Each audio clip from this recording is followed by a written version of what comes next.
जो जहाँ पे जो उपयोगी लगे उसको मान लीजिए। आपको भूख लगी है तो खाना सत्य होना चाहिए, नहीं तो बड़ी मुश्किल हो जाएगी।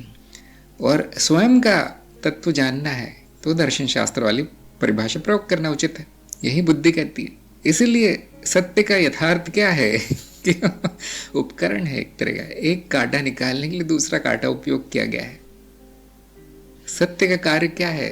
आपको शुद्ध कर देना, खाली कर देना, फिर जो रह जाता है वो है होना मात्र। बहुत से लोग सत्य ढूंढ रहे होंगे, नहीं मिलेगा, मैं मिलूंगा, बस कितना भी ढूंढ लीजिए। इसीलिए तो सत्य मान्यता है केवल। जैसे वो जहाज को सही दिशा देने के लिए वो सुई होती है, उसको क्या कहते हैं, कंपास। हाँ, सत्य एक कंपास की तरह है जो आपको अपने घर तक ले आता है। मेरा घर मैं स्वयं हूँ, स्वयं को जान लेना ही घर आ जाना है। इसीलिए ज्ञान मार्ग अंतिम है, क्योंकि घर के बाद आप कहाँ जाओगे? सारी यात्रा तो घर पहुंचने की है, वापस आने की यात्रा है, कहीं जाने की नहीं। ज्ञान मार्ग आपको कहीं नहीं ले जाता, वापस ले आता है जहाँ से आप चले थे, जहाँ से भटक गए थे। और इसमें तरह तरह की विधियां उपयोग की जाती है, तरह तरह के उपकरण उपयोग किए जाते हैं। बुद्धि, सत्य, ज्ञान, ऐसा वैसा, तर्क, अंत में आप कहाँ पहुंचेंगे ये सब करके? जहां मैं हूं, लौट कर आ जाना, ज्ञान हो जाना है। यहाँ से कहीं नहीं जाना है, यहाँ शांति है, यहाँ सुख है, यहाँ आनंद है। जैसे ही आप यहाँ से दूर जाते हो तो सब खेल शुरू हो जाता है। तो इस खेल का एक भाग अज्ञान भी है। अज्ञान होते ही दुख, पीड़ा और व्यर्थ का संघर्ष शुरू हो जाता है, बेकार का। और अब बहुत से लोग कहेंगे नहीं, ये तो इतनी देर हो गई चलते चलते, वापस कैसे आ जाऊं, उसमें तो बहुत देर लगेगी। नहीं, वो तो पीछे मुड़ के देखेंगे तो आपका ही घर है। आप ये देखेंगे कि मैं कहीं गया ही नहीं था, यात्रा भी कल्पना में हुई थी। आंख खोल के देखिए, घर में ही है अभी भी, कोई कहीं नहीं गया।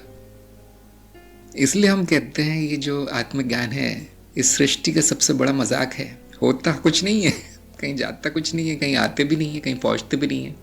और लोग कितना संघर्ष करते हैं इसके लिए, बेकार सी चीज़ है ये। आत्मज्ञान होने के बाद जिसे हंसी ना आए उसको ज्ञान हुआ नहीं अच्छे से, पता नहीं चला उसको कि कौन सा बड़ा मजाक था।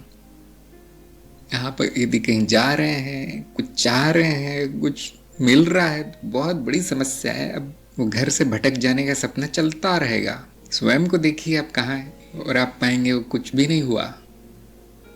क्योंकि एक साधक बड़ी अशुद्धियाँ होती है उसमें, तो जान नहीं सकता है। मैं जो कह रहा हूँ वो शायद ही कोई समझ पाए, जिसको ज्ञान नहीं हुआ नहीं समझ पाएंगे।